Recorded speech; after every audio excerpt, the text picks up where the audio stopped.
우리가 사는 이 시대는 자녀들을 올바르게 양육하고 성장시키는데 너무나 어려운 시대가 아닌가 생각합니다. 무엇보다 가치관이 너무나 혼란스럽고 또 많은 유혹들이 있습니다. 이러한 유혹 속에서 우리의 자녀들을 사랑으로 키우려고 참 많이 노력하고 애쓰지만 자녀들의 앞길을 우리가 예측하거나 또는 보장받을 수 없는 것이 이 시대의 현실인 것 같습니다. 세상이 발전함으로 삶이 편해졌고 또 누릴 것이 많아졌고 또 좋은 것이 너무나 많지만 오늘을 사는 우리들과 자녀 그리고 다음 세대들은 그 마음과 정신이 오히려 방향을 많이 잃어버린 것 같습니다. 우리들의 아이들, 다음 세대들을 믿음으로 키우기 어려운 시대, 이 복잡한 시대가 우리가 살고 있는 시대죠. 더욱 치열하고 지금도 너무나 복잡하지만 더욱 치열하고 무서웠던 그런 시대가 있습니다. 바로 오늘 본문에 나오는 모세가 살았던, 모세가 태어났던 그런 시대입니다. 우리는 모세라는 위대한 하나님의 사람을 키웠던 모세의 부모, 곧 아브람과 요게벳의 믿음을 살펴보면서 저와 여러분이 어떻게 이 두렵고 떨리고 또 막막한 이 시대에 우리 자녀들과 다음 세대들을 믿음으로 잘 양육하고 키워낼 수 있는지 우리가 한번 살펴보고자 합니다. 모세가 태어났던 이 시대는 이스라엘 백성에게는 아마 암흑기라고 불리는 그런 엄청난 고통 가운데 있는 시대였습니다. 모세가 태어날 당시에 왕이었던 바로 왕은 이스라엘 백성의 남자아이들이 태어나면 모두 죽이라고 명령하였습니다.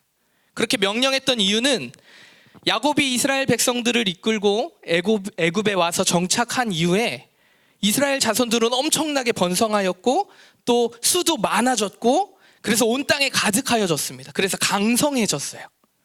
이때 애굽의 총리였던 요셉, 근데 이제 이 요셉을 알지 못하는 바로 왕이 애굽을 통치하게 된 것입니다. 이 바로 왕은 번성하는 이스라엘 백성들을 보면서 두려웠습니다.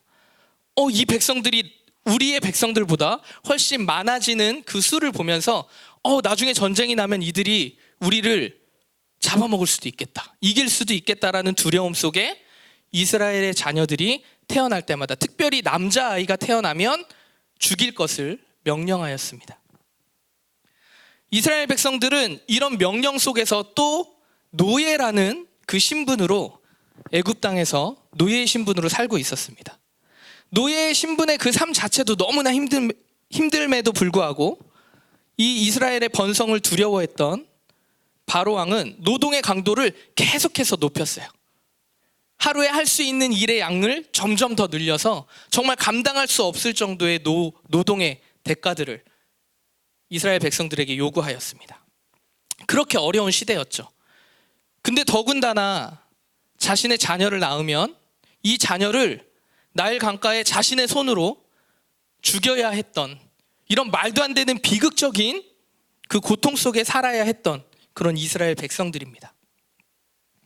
만약 아이를 몰래 살려두기만 했다면 아마 자신들의 목숨까지도 위험했던 그런 시대였죠. 그러나 모세의 부모 아므람과 요게벳은 믿음으로 자신의 생명을 걸고 자신의 아이를 양육하기로 결심합니다. 처음 석 달 동안은 자신의 집에서 잘 키웠어요.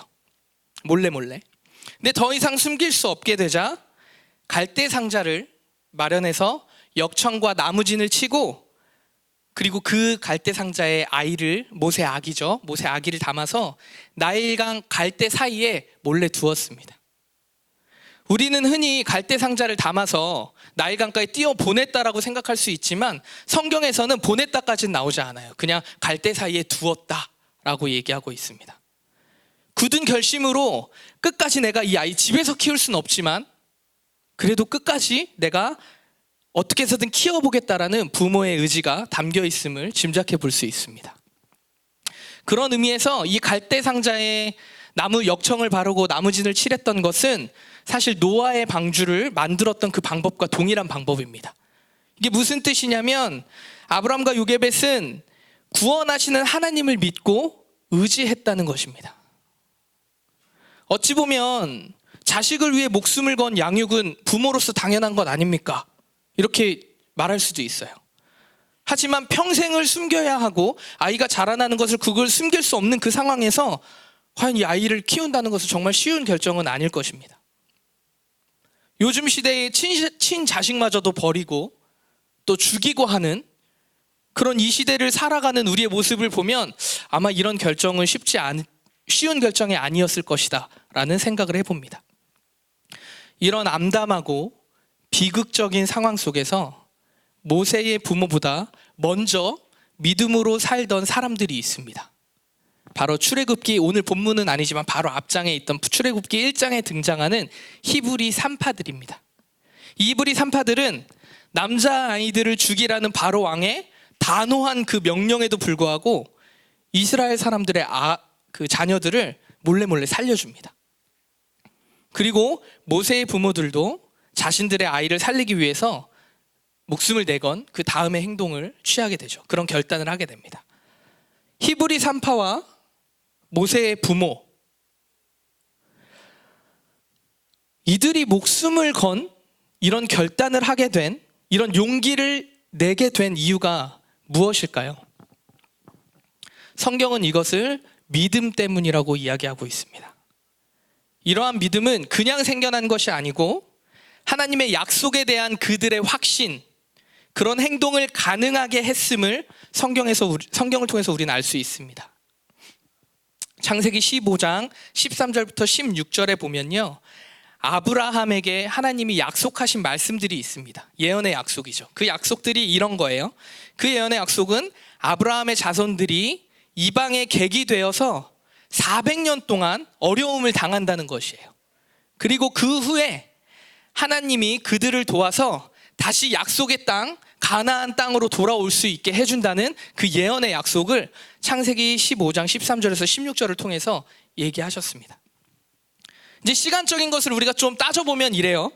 아브라함과 그의 아들 이삭 때까지 100여 년의 시간이 지났고요.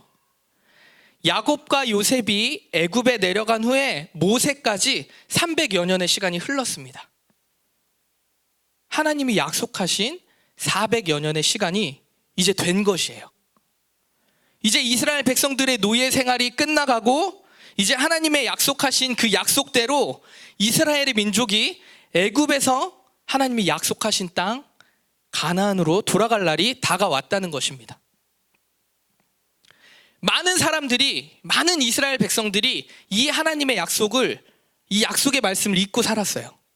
애굽의 문화에 동화되어서 우상을 섬기고 종놀이하고 있을 때에 히브리 산파들과 모세의 부모는 이 약속의 말씀을 굳건히 붙잡고 있었습니다.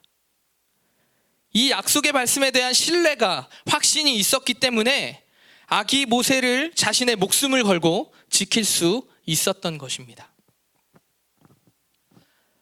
자녀를 믿음 안에서 양육하고자 하는 우리 성도 여러분, 하나님 말씀에 대한 가르침, 이것이야말로 우리가 양육해야 하는, 자녀를 믿음으로 양육하고 가르치기 위한 중심이고 핵심임을 꼭 기억하시길 바랍니다.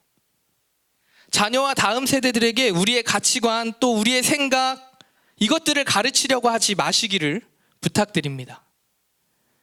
우리의 생각, 우리의 가치관도 역시 이미 세상에 물들어 있습니다. 어찌 보면 오늘 지훈 형제의 기도처럼 우리가 어린아이와 같은 그 순수함으로 믿음을 갖지 못하고 있을지도 모릅니다. 우리의 생각과 가치관도 하나님 말씀 앞에 여전히 바뀌어야 하고 늘 거듭나야 하기 때문이죠. 하나님은 어떠한 분이신가? 하나님은 어떠한 분이신가? 나는 어떠한 사람인가? 내가 이 땅에 태어난 목적과 의미는 무엇인가? 내가 어떻게 살아야 하는가? 이에 대한 답이 성경 말씀에 나와 있습니다. 우리는 이 성경 말씀, 곧 하나님의 약속, 이 약속을 우리의 자녀들에게, 또 다음 세대들에게 가르치고 전달해야 합니다. 모세의 부모는 하나님의 약속의 말씀을 알고 그 말씀을 붙들었습니다. 물론 모세도 역시 한때는 자신의 욕심, 또 자신의 생각대로 하나님의 일을 하려다가 실패를 경험했죠. 그러나 결국 모세도 이런 실패를 거듭하고 또 딛고 일어서서 다시 하나님 앞에 쓰임받는 인생을 살게 되었습니다. 이것은 모세가 어릴 적 그의 부모로부터 양육받은 하나님의 약속의 말씀이 모세의 마음 가운데, 영혼 가운데 뿌리내리고 있었기 때문입니다. 이 약속의 말씀이 모세로 하여금 영원한 실패와 넘어짐의 자리에서 머물러 있지 않도록 버팀목의 역할을 해준 것이죠. 저희 교회 블루버드잖아요. 아이들이 예배드리는 그 예배, 그리고 공동체 이름이 블루버드인데, 이 블루버드에서도 하나님의 말씀이 얼마나 중요한지 이것을 알기 때문에 항상 하는 게 있어요. 아마 부모들은 알 거예요. 가정에서 가족과 함께 말씀 외우기, 저희는 챈트라고 하거든요. 이렇게 말씀 외우기를 꾸준히 하고 있어요. 뭐 이런 거예요. 뭐 하나님이 제가 까먹었네요. 하나님이 뭐 이렇게 막 율동을 같이 해요, 부모랑. 그러면서 그걸 영상을 찍어서 밴드에 우리 같이 올려서 해요. 근데 부모님들이 이렇게 처음에는 막 다 하기 싫고, 막 하기 싫다기보다 이렇게 어색하잖아요. 그래서 잘 안 하곤 하는데 다 올려요. 왜? 자녀들이 말씀을 외우는 것에 동참하고 싶고 그게 중요한 걸 알기 때문이죠. 우리는 자녀들과 영원히 함께 할 수 없습니다. 심지어 24시간 사실 마음 같아서는 옆에 두고서 지켜보고 보호하고 싶지만 그게 잘 안 돼요. 그럴 수 없습니다. 또 자녀들은 나이가 차면 이제 결혼을 하거나 또는 뭐 결혼하지 않더라도 부모의 곁을 떠나죠. 어느 정도 성장하면 이제 부모의 보호에서 벗어나고 또 부모님의 말을 이렇게 귀담아서 듣지 않아요. 뭐 저만 봐도 뭐 이렇게 막 듣지 않는 것 같아요. 그렇기 때문에 우리는 하나님의 말씀을 어린 시절부터 자녀와 다음 세대에 양육하고 가르쳐야 합니다. 훗날 우리의 이제 자녀들이 자라서 어른이 되고 성인이 되고 또 이 시대의 어른이 되었을 때 부모님의 말씀은 때때로 잊어버릴 수 있어요. 하지만 하나님의 말씀은 그들의 마음과 영혼 가운데 남아있을 줄 믿습니다. 자녀가 잘못된 길로 가지 않도록 붙잡아 주게 될 것입니다. 결정적인 순간에 그들이 너무 멀리 가지 않도록, 인생의 막 방황 가운데 삶을 소비하고 허비하지 않도록 그들 인생의 나침판이 되어줄 것입니다. 저와 여러분의 자녀와 또 다음 세대의 장래와 미래를 위해서 우리가 그들을 위해서 하나님의 말씀으로 가르치고 양육하는 우리 모두가 되기를 또 축복합니다. 요즘 뉴스를 보면 뭐 어느 생부턴가 참 좋은 뉴스는 없는 것 같아요. 뭐 정치에서부터 시작해서 뭐 작게는 한 개인의 가정에 대한 스토리들, 뭐 자극적인 기사들. 지난주도 친부모가 자녀를 죽이는, 그걸 지켜만 보고 있는 그런 기사를 제가 봤거든요. 사건 사고가 너무 많아요. 세상이 점점 어두워지는 것 같고 분별이 없는 것 같아요. 저 개인적으로 확대 해석일지는 모르겠지만 이런 기사들을 보면서 이제는 우리가 책임을 공감해야 될 때가 아닌가 생각해 봅니다. 세상의 빛과 소금이 되어야 할 교회와 성도들이, 또 목회자들이 복잡한 세상에서 쫓겨면서 막 치다르면서 살다 보니까 마치 모세 시대 때에 하나님의 백성인 이스라엘들이 하나님의 그 약속의 말씀을 잊어버리고 애굽의 종놀이를 했던 것처럼 물질과 성공의 종이 되어서 분별을 잃고 살아가는 것은 아닌가 생각하게 되었습니다. 그리스도인, 하나님의 은혜를 입은 주의 백성들의 삶이란 무엇일까요? 그것은 하나님을 경외하고 하나님의 그 영광과 그분의 뜻대로 인생을 사는 것, 이것을 가장 중요하게 여기며 살아가는 삶, 이것이 은혜를 입은 주님의 백성의 삶일 줄 믿습니다. 그러나 믿는 사람들 안에서도 세상의 기준, 세상의 가치관, 내가 경험한 것들, 세상 사람들과 똑같이 생각하고 똑같은 모습으로 삶을 사는 그 모습을 오늘날 우리가 많이 보게 됩니다. 사실 이것은 저를 포함하여서 이곳에 앉아 계신 우리 성도님들도 예외가 되지 않는 것 같습니다. 우리도 세상의 가치관에 물들어서 사는 경우가 너무나 많이 있습니다. 분별이 안 되는 거죠. 우리는 그러므로 늘 자녀에게 가르치기에 앞서 우리 역시도 하나님의 말씀 앞에 늘 점검하고 우리의 가치관을 새롭게 하고 하나님의 가치가 무엇인지 기도하고 우리가 나아가야 할 줄 믿습니다. 어른아이라는 말 들어보셨어요? 어른아이? 어른이 되었지만 성숙하지 못해서 아직도 어린아이와 같은 생각을 하고 인격이나 여러 가지 성품이나 이런 모습들이 성숙하지 못하다라는 어른아이라는 말들이 있어요. 근데 어른이 되는 것은 우리가 어른아이 하면 에이 이렇게 하지만 진짜 어른이 된다는 것은 정말 쉽지 않은 것 같아요. 제가 자녀를 길러봐도 자녀보다 못할 때가 너무 많아요. 제 자신도 내 인격이나 내 인품이나 내 성품이 자녀보다 못할 때가 너무 많더라고요. 세상의 모든 문제, 이 문제들이 사회 시스템이나 복지의 문제에서 생겨난 것이 아닙니다. 말씀 안에 누리고 행복한 가정에서 길러내야 할, 그리고 세상 가운데 보내야 할 어른이 배출되지 않으니까 오히려 어른아이를 배출하다 보니까 이 사회의 성숙이 세워지지 않는 것, 저는 그렇게 생각합니다. 어른아이로 세상에 이렇게 드러나와서 내가 하고 싶은 것, 누리고 싶은 것, 절제 없고 분별 없고 더군다나 하나님을 두려워함 없이 살아가는 어른아이가 너무 많다는 것이죠. 오늘 얘기하는 이 시대의 이스라엘 백성들, 애굽의 종살이를 하면서 살아가는 이 이스라엘 백성들, 이렇게 종살이를 하게 된 가장 큰 이유가 여러분은 무엇이라고 생각하십니까? 저는 하나님을 경외하지 않았기 때문이라고 생각합니다. 오늘날도 마찬가지죠.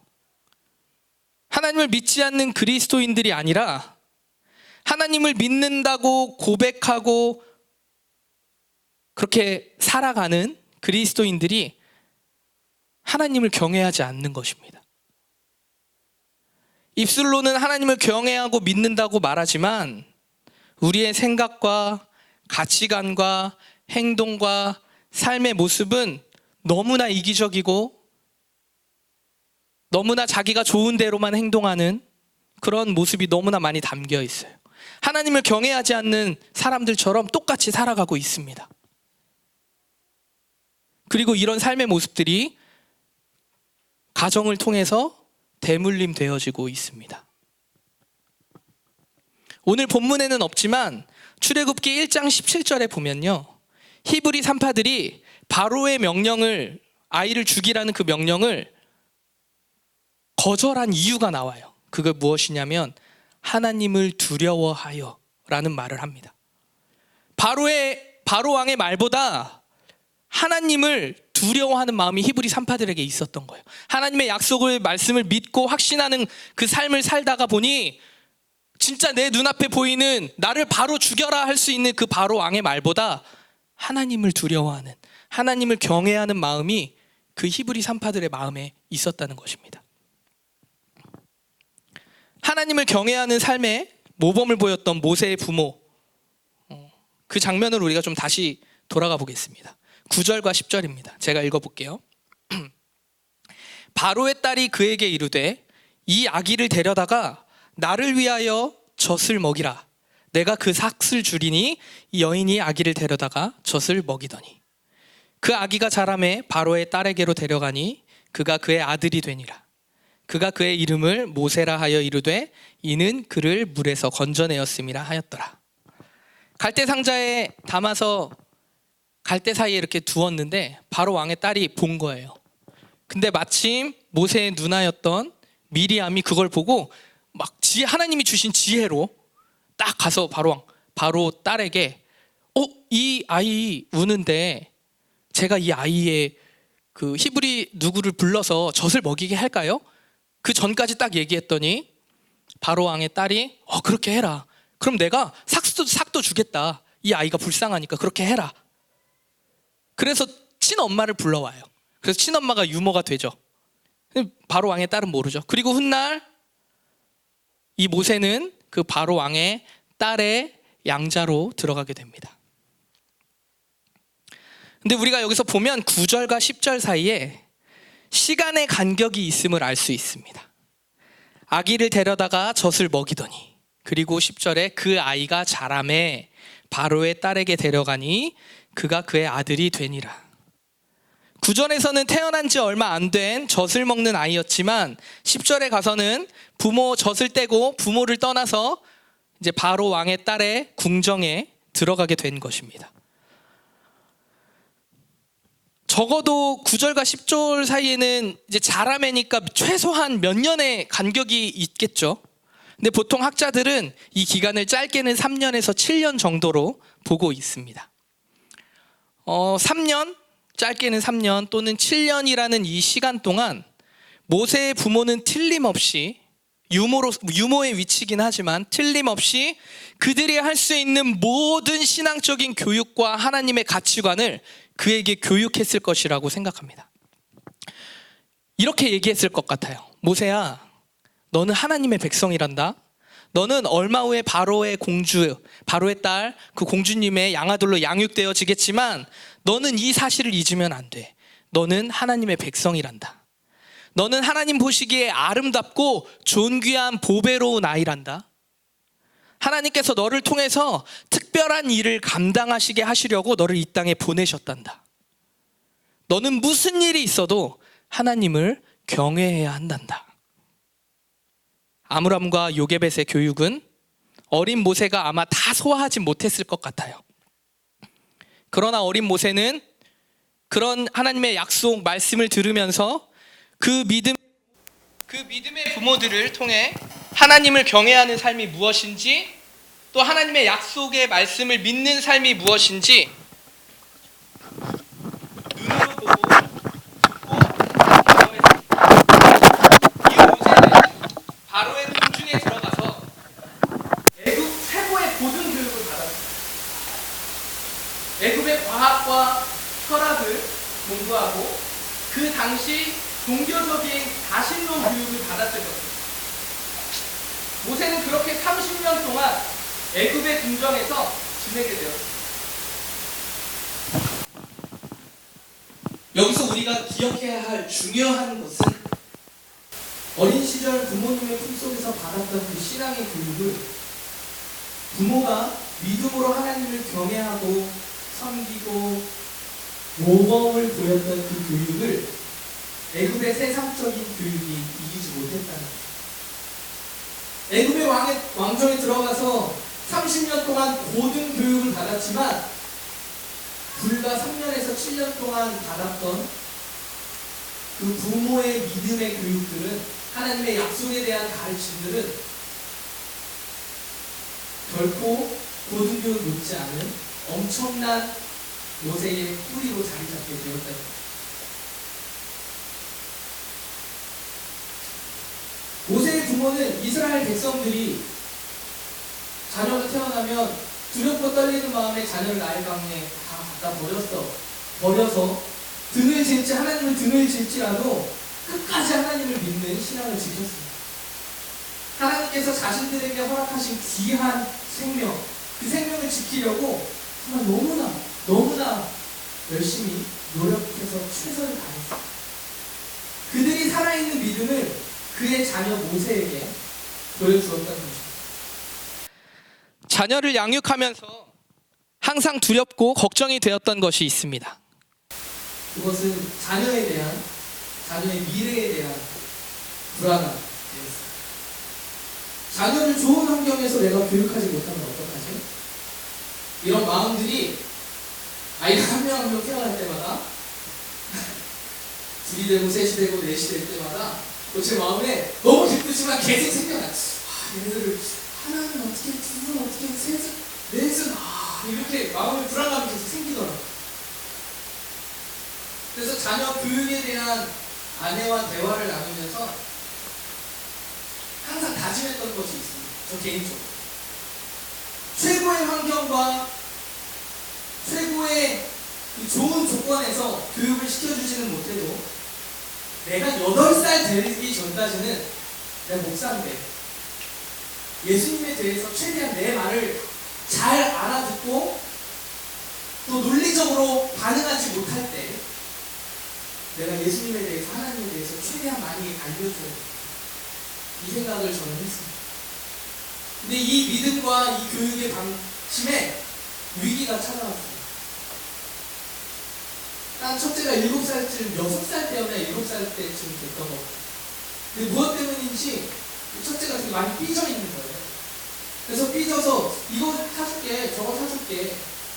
근데 기분 풀라고, 시원아 이거 사줄게, 저거 사줄게 라고 이렇게 얘기를 했는데, 근데 불쑥 울면서 아빠는 돈이 없잖아! 이렇게 얘기하는 거예요. 소리를 막 되게 화를 내면서. 그래서 되게 당황이 됐어요. 돈이 없잖아. 하여튼 막 되게 당황스러운데, 저도 모르게 보통 아빠 돈 있어! 라고 이렇게 대답을 해버린 거예요. 근데 마침 제가 현금 잘 안 들고 다니거든요. 체크카드 쓰는데. 근데 마침 현금이 지갑에 있었어요. 그래서 지갑을 심지어 가지고 와서 아빠 돈 있어! 라면서 보여줬거든요. 시원이를 좀 안심시켰어요. 근데 그제야 아빠 돈 있다. 근데 뭐 돈도 뭐 많지 않아서 지금 몇 장? 근데 이제 돈의 단위를 모르니까. 근데 그렇게 안심하는 첫째를 보면서 뭔가 되게 씁쓸한 거예요. 제 자신이 이렇게 반응하는 내 모습도 초라해 보이기도 하고, 진짜 내가 할 수 있는 대답이 이것밖에 없었을까. 그리고 7살 아이가 벌써 돈의 단위는 몰라도 돈이라는 것이 어떻게 사용되어지는지 알고 있다는 것 자체가 참 마음이 아팠어요.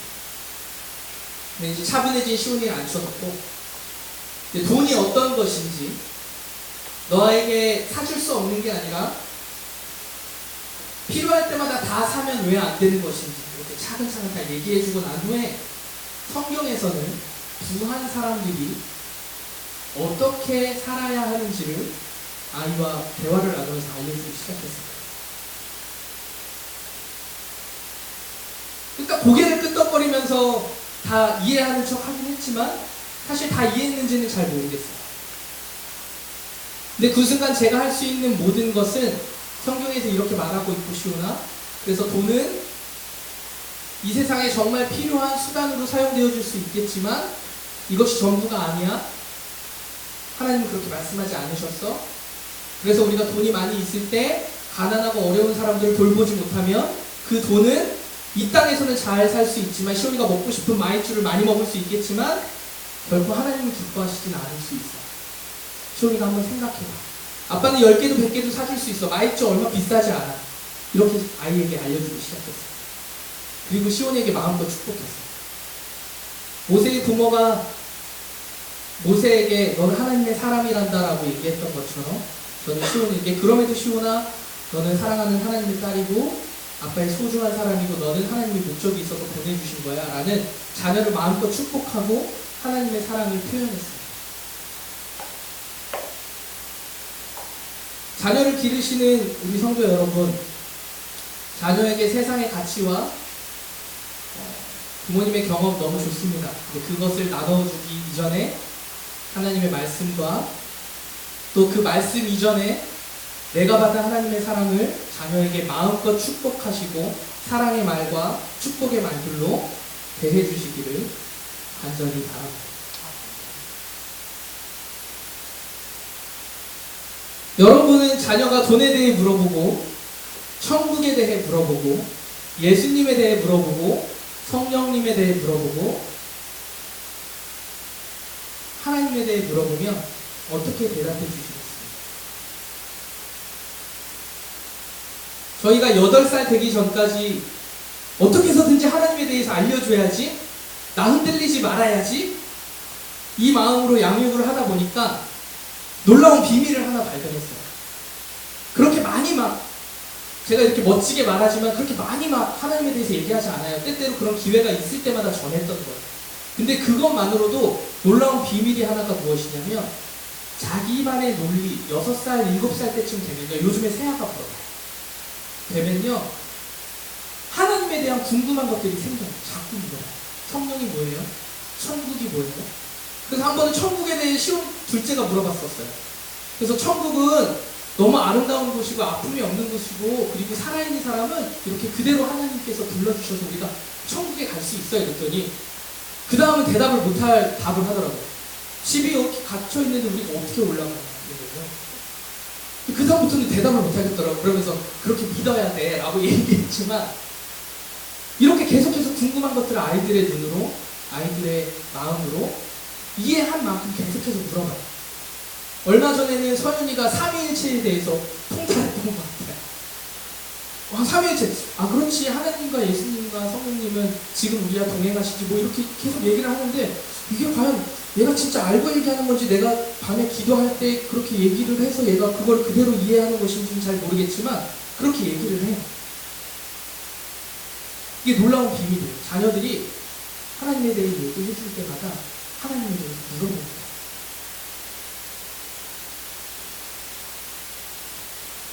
성경을 잘 모르고 천국을 잘 모르고 또 하나님을 잘 몰라도 내가 받은 은혜만큼 사랑만큼 차근차근 자녀들에게 설명해주고 이야기하다 보면 자녀와 어느 순간 대화가 되고 또 자녀가 이해할 수 있는 범위 내에서 이해하는 시기가 오더라고요.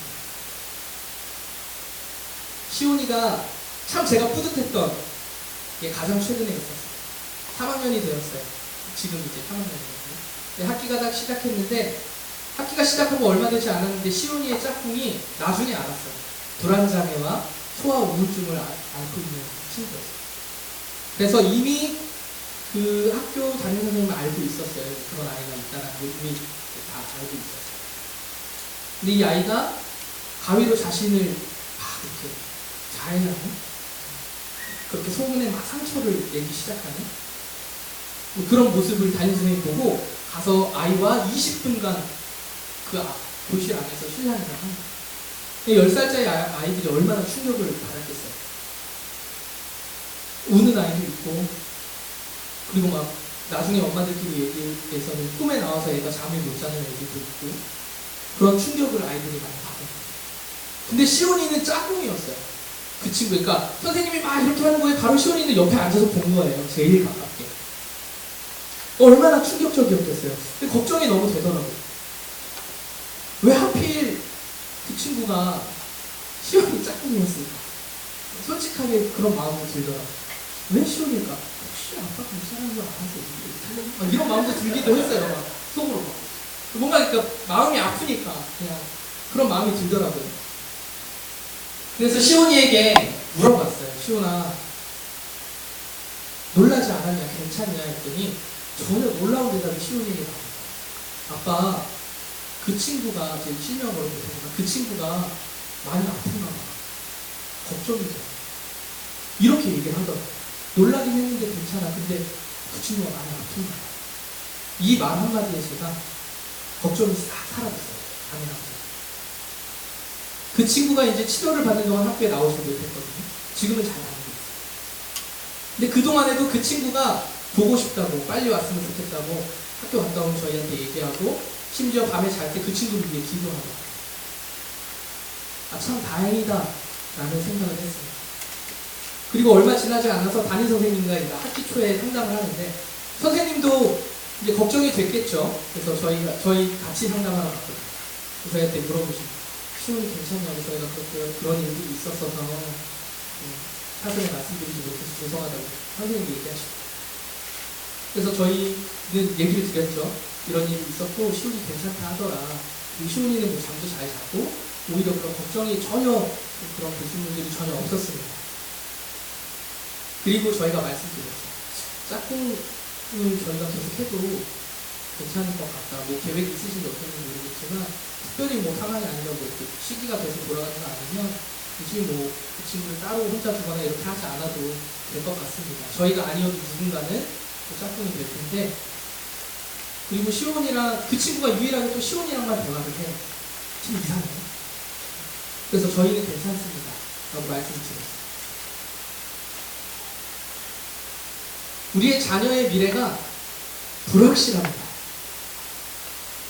우리 자녀와 다음 세대의 미래도 역시 불확실합니다. 우리가 우리의 자녀와 다음 세대를 위해 최선을 다할 수 있지만 자녀를 보호하고 책임져 줄 수는 없습니다.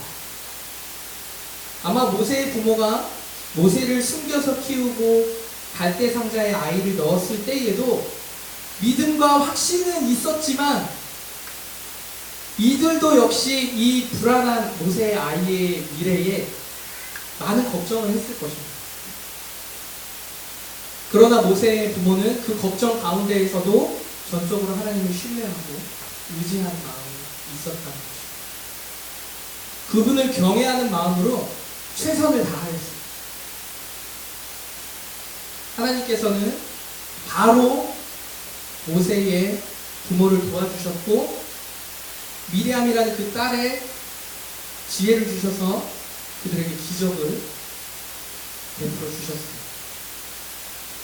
말씀의 결론을 맺을까 하는데,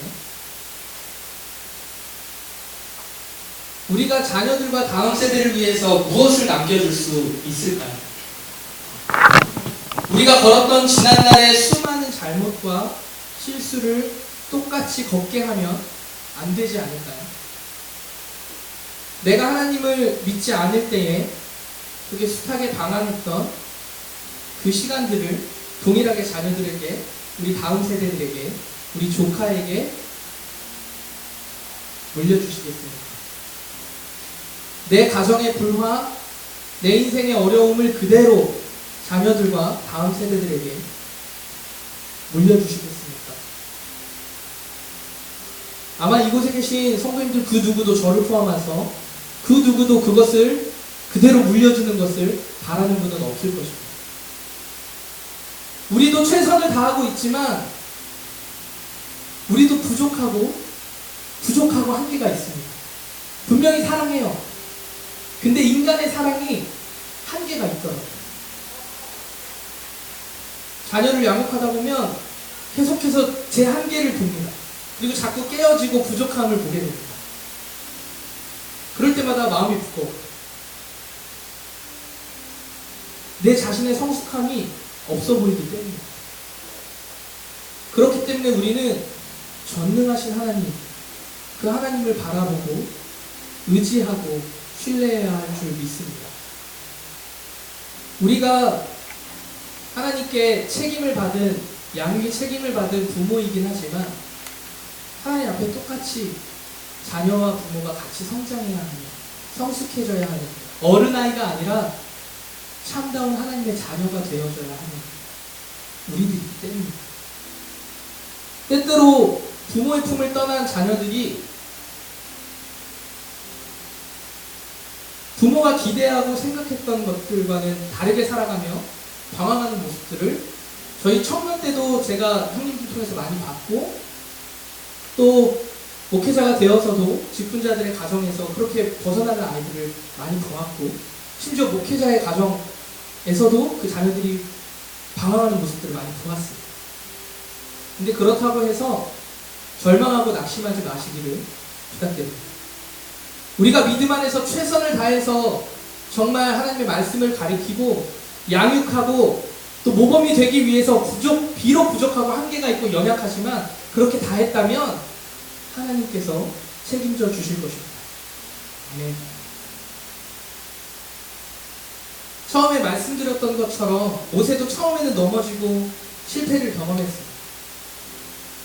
그러나 나중에는 결국 하나님 앞에 다시 일어섰고 또 회복되어서 위대한 하나님의 사람이 되었죠. 갈라디아서 6장 9절에 이렇게 말씀이 적혀 있습니다. 선을 행하되 낙심하지 말지니 피곤하지 아니하면 때가 이르매 거두리라. 성경은 우리에게 이렇게 가르치고 있습니다. 하나님께서 우리에게 맡겨주신 하나님의 보배로운 그 선물, 존귀한 우리의 자녀들을 최선을 다해서 믿음으로 가르치고 양육하시기를 이렇게 간절히 바라고 또 축복합니다. 이미 우리 손을 떠났다면 하나님을 의지하면서 눈물로 기도하시기를 바라겠습니다. 하나님의 뜻을 따라 자녀들에게 심은 그 하나님의 약속의 말씀은 결코 헛되이 우리에게 돌아오지 않을 것입니다. 그리고 하나님의 앞에 위대하게 쓰임받았던 모세처럼 강건하게 세워지고 또 그들을 향한 하나님의 뜻대로 그대로 쓰임받게 될 줄 믿습니다. 그리고 우리의 자녀뿐만 아니라 우리가 살아가는 이 시대의 다음 세대를 위해서 우리가 함께 기도해야 할 것입니다. 할 수 있다면 기회가 되는 대로 우리가 맺고 있는 그 다음 세대들, 자녀를 기르는 부모만이 아니라 작게는 우리 안에 블루버드 아이들, 이 아이들에게 말씀을 가르치고 그들에게 인생의 선배로서 올바른 믿음의 모범을 보여주시기를 바라겠습니다. 믿음의 선배들이 예수님 안에서 얼마나 많이 변했는지, 비록 연약하고 한계를 보이는 사랑일지라도 그 하나님 사랑 안에서 예수님을 닮아서 얼마나 마음과 인격과 성품이 넉넉해졌는지, 어떻게 하나님을 의지하고 경외하는지 우리 자녀와 다음 세대들에게 보여주는 우리 모두가 되기를 간절히 바랍니다.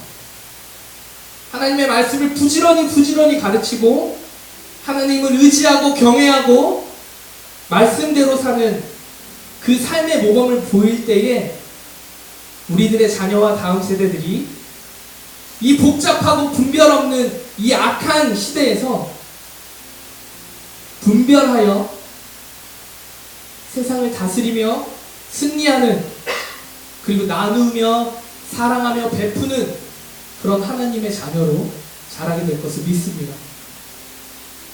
우리 블라이트 강남교회의 모든 성도님들이 우리 모두가 이런 믿음의 선배가 되기를 축복합니다.